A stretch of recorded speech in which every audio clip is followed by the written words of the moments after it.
বলছেন ওয়াকুল্লুন ফি ফালাকি ইয়াসবাহুন, যা কিছু আছে মহাশূন্যে, এই পৃথিবীটাও মহাশূন্যে। পৃথিবীটা কোথায়?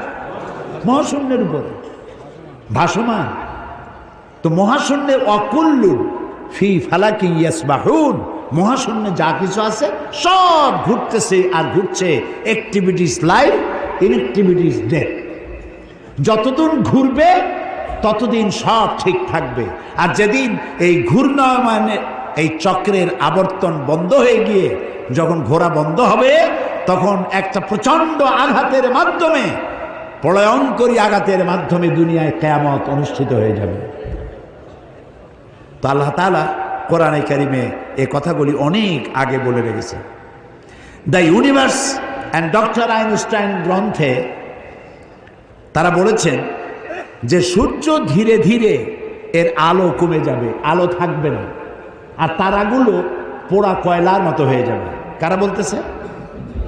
বিজ্ঞানীরা বলছে। কোরআন ওরা আজকে যেটা বলল, কোরআন বলেছে অনেক আগে। কি বলেছে? ইয়াসআলু আইয়ানা ইয়াউমুল কিয়ামাতি ফাইযা বারিকাল বাসারু ওয়া খাসাফাল কামারু ওয়া জুমিআশ শামসু ওয়াল কামার।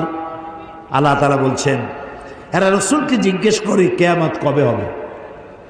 তা আল্লাহ তাআলা বলছেন জবাব দিয়ে দেন, কিয়ামত হবে যে সময় চন্দ্র আলো হারিয়ে ফেলবে, সূর্য আলো হারিয়ে ফেলবে, আর চাঁদ আর সূর্য এগুলি সব একাকার হয়ে যাবে।